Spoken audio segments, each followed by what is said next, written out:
Hi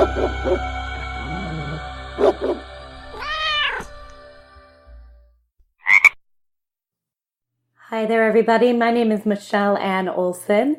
I'm your host here at Afraid of the Bark, the podcast that goes bark in the night. I'm coming to you rather later than I usually do.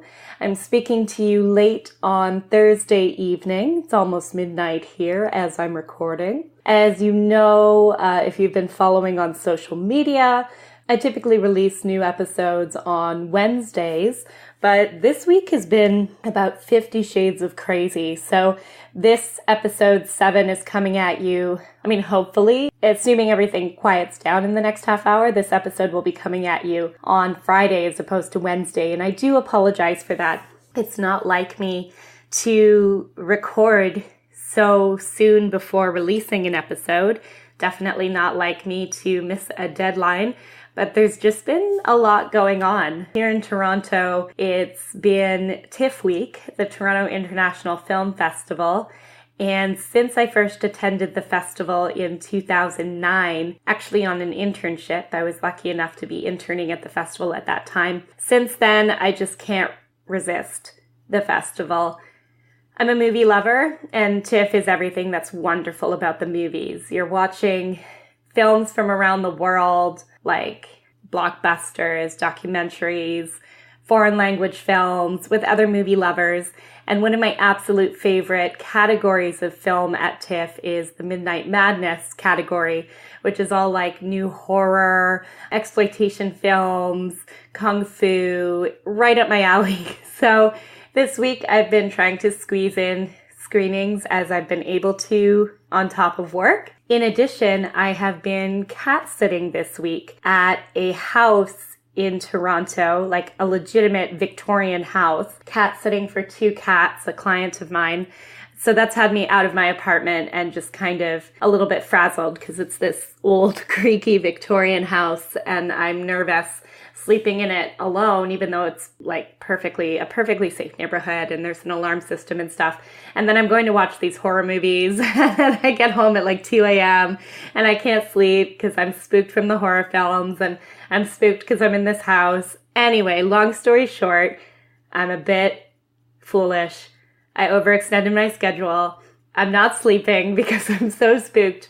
If you ever get the chance, if it gets wide release, go see a little movie called The Wind. It's by a first-time female director. It was described to me as The Witch meets Little House on the Prairie.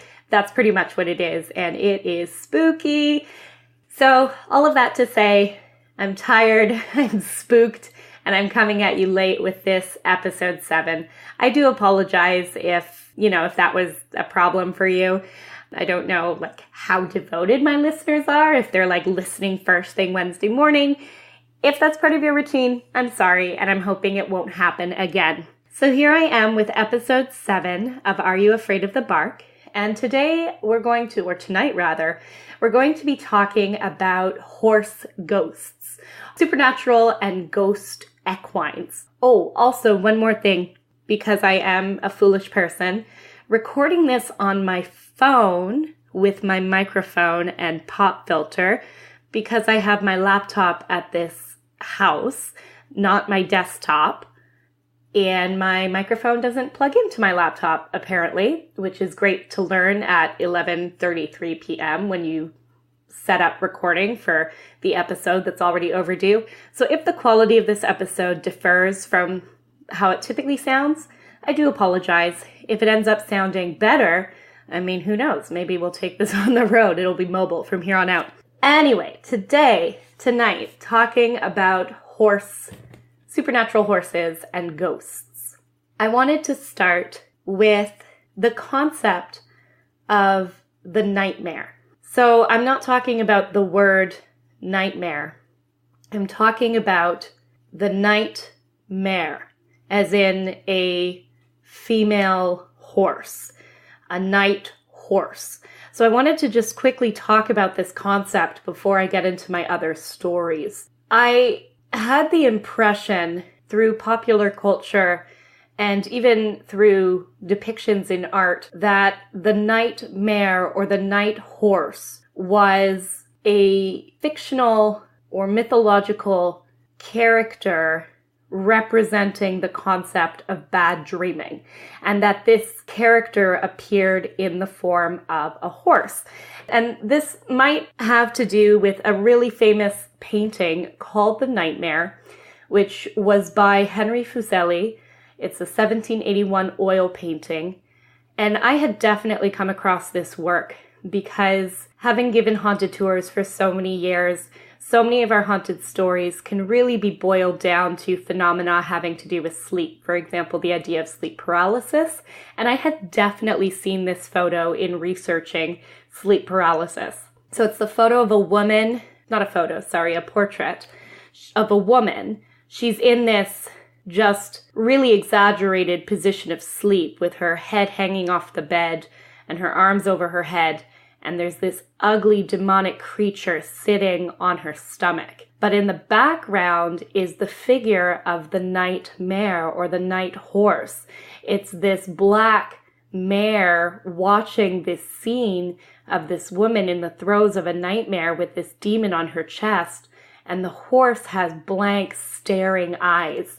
So maybe due to this painting that I had encountered, and due to sort of other things that I had heard in popular culture and myth, I thought that the term nightmare, as we use it to refer to bad dreams, referred to this night horse, to this nightmare, who apparently, so I thought, was the one who gave us our bad dreams. So in researching this episode, I learned that the interpretation of the word nightmare, associating it with the horse, is not correct.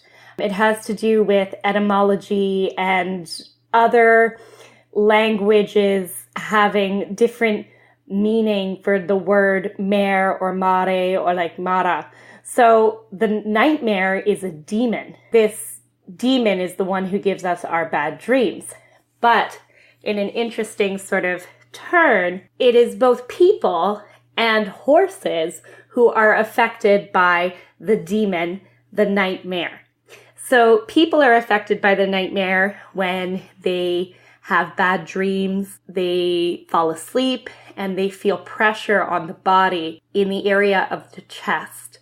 And this is the demon sitting on their chest or stomach as depicted in the painting, The Nightmare. So the pressure travels from the lower body to the head. The person can't breathe. He wants to scream, but he perceives that he cannot move or make any sound. He cannot breathe. He cannot vocalize. When he wakes up from this nightmare, he's maybe covered in sweat. He maybe during this time sees visions that he believes himself to be awake and sees visions that appear to be real in his room or in his immediate surroundings. So that is what the demon, the nightmare, does to people. And of course, this sounds very much like the phenomenon of sleep paralysis. If you've ever had it happen to you, it is absolutely terrifying. But this demon, apparently in folklore, would also ride horses. So it would ride us into this terrible state of the nightmare and would ride horses. So when horses are taken by the nightmare, their manes become very tangled, they become restless, and they sweat. They froth. They don't sleep at night. They're restless. They're pacing in their stalls. And this state in folklore of the horse was said to be brought on by the nightmare riding on the back of the horse on its way to torment people. So I just thought it was really interesting that what I thought was a literal night horse or a demon horse is just a misinterpretation of the root word mare, but the nightmare, this demon, tormented both people and horses. Anyway, all of this to say that the nightmare is not, at least in like myth and folklore, in some fantasy worlds, the nightmare becomes an actual character, but this is a misinterpretation, at least in the real world, of words, of the roots or origins of words. Just as a side note about the nightmare, so apparently the nightmare is a woman, more often than not, but the woman might be somebody in your life who you know. who is overtaken. She, this woman that you know, has this out-of-body experience. Maybe she's overtaken by a spirit or a witch. And when she's out of her body, she's riding horses or people. And the victim, in this case, is known as the mare woman. So in her life, she might be going about her business at her job and suddenly just become completely catatonic. And that's because she's been possessed by some spirit. She's therefore becoming, in your life, the nightmare. She's on your chest or she's on your stomach, but it's someone you know. The witch or the spirit is using that person to access you. So this is maybe a little bit off topic from horses, but I just thought that this whole myth was really interesting to me. So let's get back to more specific supernatural horses. And let's start with kelpies. Kelpies were something that I considered talking about in my episode about supernatural sea creatures because they are associated with water. So the kelpie is a Scottish creature who is associated with the realm of fairy. And as we know in Celtic culture, fairies and elves, they're not happy creatures. At best impish, and at their worst can be downright dangerous to humans. So the kelpie is associated with the realm of fairy, and it's known as a water horse.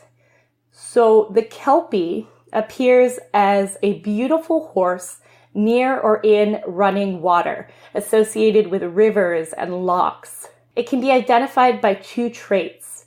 Its mane always seems to be long, flowing, and dripping wet.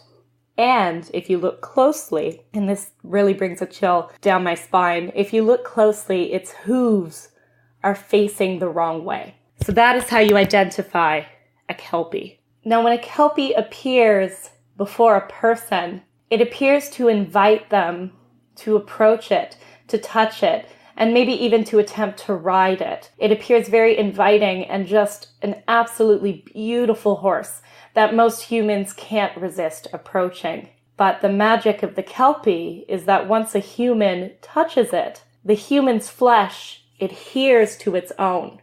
And at that point, once you touch the horse and are unable to pull your hand away, is when the kelpie will start to return to its underwater lair in that river or loch and take you with it.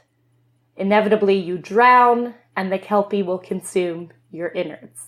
A well-known version of the kelpie story has a child reaching out to touch the kelpie on its muzzle or nose and panicking when the child realizes that he can't withdraw his hand, and he only escapes by, the legend varies, cutting off his finger or his hand. So I'm going to read one of the traditional sort of kelpie myths here. Quote, "The moors were dark. A haze rising from the nearby river gave the impression that smoke was rising from some hellish gape in the earth. The man walking the lonely road wished he had some faster way to travel. As if the folk of the land were listening, a pale saddled horse appeared near the water. The man approached it, reaching tentatively. The horse's nicker did not indicate fear, but rather sounded like an invitation. Using the saddle horn to pull himself up, the man could not believe his luck. Suddenly the horse burst into a run, heading straight for the river. The terrified man tried to dislodge himself from the horse, but some supernatural force kept him in place. The water didn't seem to slow the horse. In fact, its touch seemed to give it speed. The man realized this was no horse at all but a kelpie, just at the moment his head went below the surface, never to return." End quote. So, as always, these myths can be traced to perhaps an origin in warning people away from bodies of water, which were unknown and dangerous. What's interesting is that the legend also states that the kelpie could potentially breed with a sort of run-of-the-mill horse and produce a very strong animal that was incapable of drowning. There are some versions of the legend that say that the kelpie has a tail that can smack on the water with such force that it emits a clap of thunder, and a flood results that can drag humans into the water, where they will then be dragged to their death and consumed. Not a very kind horse. When I was a kid, I loved horses. I still do, but I read every book about horses I could get my hands on. It was the Black Stallion, it was Black Beauty, it was Pony Pals, it was Misty of Chincoteague. I loved horses, and I did ride, not anywhere near good or professionally, but I did ride as a kid. But definitely a horse you wouldn't want to meet, these kelpies. So let's travel now across the Atlantic to New York City. So in the 1880s, in New York State, there was a female racehorse named Maud S. Trotter. She was known as the Queen of the Turf because she held the record for the fastest mile. During her life, she made the Harness Racing Hall of Fame. She was very much coveted by top buyers in the state of New York. And when she died of a heart attack in 1900, she was famous and had many fans who were very saddened by her passing. She actually did have an obituary that appeared in the New York Times on the 12th page. So 100 years after her death, rumors started at, of all places, Grand Central Station in New York. Rumors that Maud, who had been, transported by train at points in her career, was making an appearance in the middle of New York's crazy busy train station. So she was spotted walking in front of a bar inside Grand Central Station called the Oyster Bar. So that place actually became a hotspot on one of New York City's many walking ghost tours.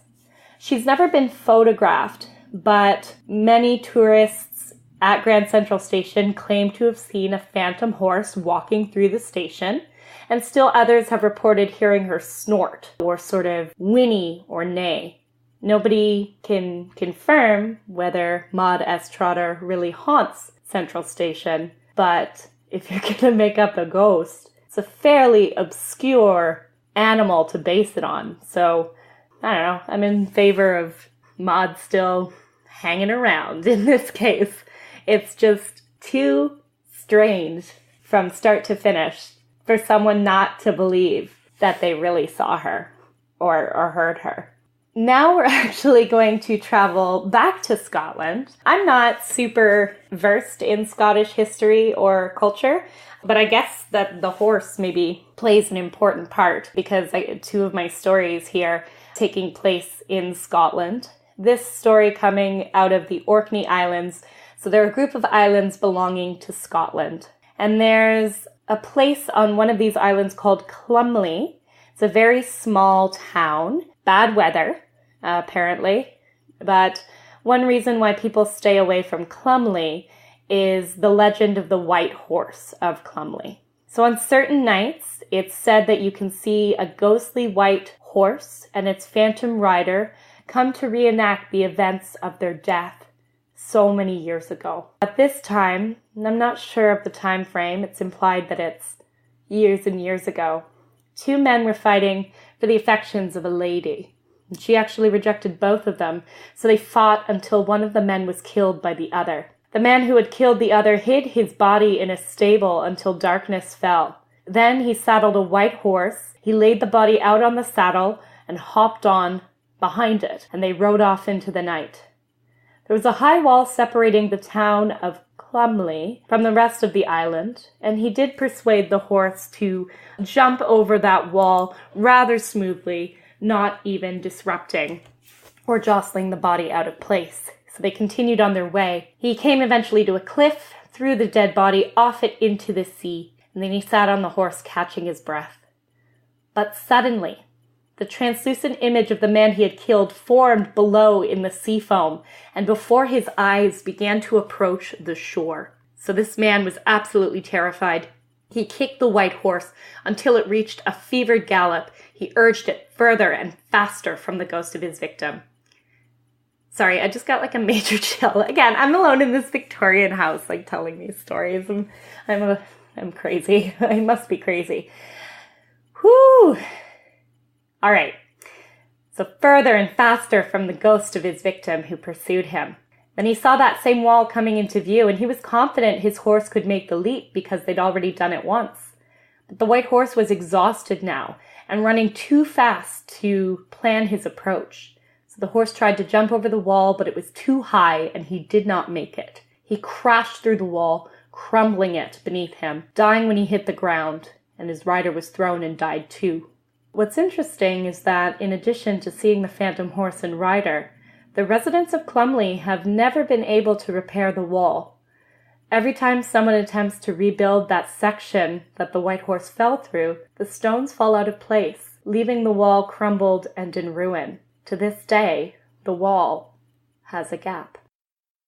As always with my topics, there are so many more that I found that I'm not able to include in this episode. Horses play such an important role in human history, and our relationship with horses is so special. So these are just some of the stories I was able to find, and I hope to revisit this topic at a future date. But until then, I think I'm going to end things here. We're 2 minutes to midnight. I've got kind of a chill running up my neck in this big house all alone telling these ghost stories. Before I leave, I will ask, as always, if you have it in your heart to engage with me on social media, to leave a review on Apple Podcasts, which is basically iTunes. Leave a review of the podcast. It's super, super helpful. If you want to reach out to me in any way, I'm at afraidofthebarkpodcast@gmail.com. On Facebook, I'm AYAOTB Podcast. On Twitter, Afraid of the Bark. And on Instagram, Afraid of the Bark Podcast. So please reach out to me through any of those means. Follow me, retweet, engage. Tell me what you think about certain topics or posts or stories. Do you believe them? Did they give you a little chill? Did you think they were silly or outlandish? Let me know what you think. And a lot of people were interested in the idea of this upcoming episode about horses. So I didn't realize that that was an animal that so many people were interested in.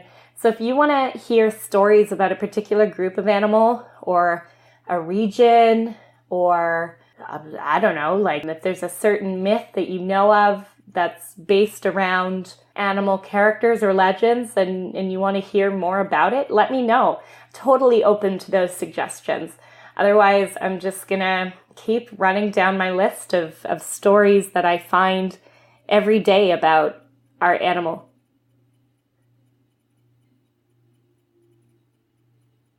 Okay, that's probably just a car driving really, really fast down King Street, making kind of a low moan sound. I think it's now exactly midnight. I'm spooked. I'm such a scaredy cat. Those who know me know this. Anyway, I'm going to go watch something stupid like Bachelor in Paradise. But anyway, if there's an animal you want me to cover, let me know. Otherwise, I'm just going to keep going down my list of all the wonderful stories I found about supernatural animals. I was worried when I started this podcast that I'd run out of topics, but the more I look into it, the more I realize that these stories are out there. They're just maybe not shared as often as stories of human ghost encounters. But yeah, if there's something you want covered, if there's an animal you want to hear about, to find out if they have, a supernatural counterpart, or if they have ever come back to haunt after their death, just reach out and let me know. Apart from that, I'm going to sign off. It's now officially Friday morning. I've got to edit this guy and get it out to you just as soon as I can. Thank you for your patience regarding this episode 7, and I'll be back at you next week with episode 8 on time. Thanks very much for joining me, and as always, I will wish you, and I will wish me as well, sweet dreams tonight. Thanks for listening.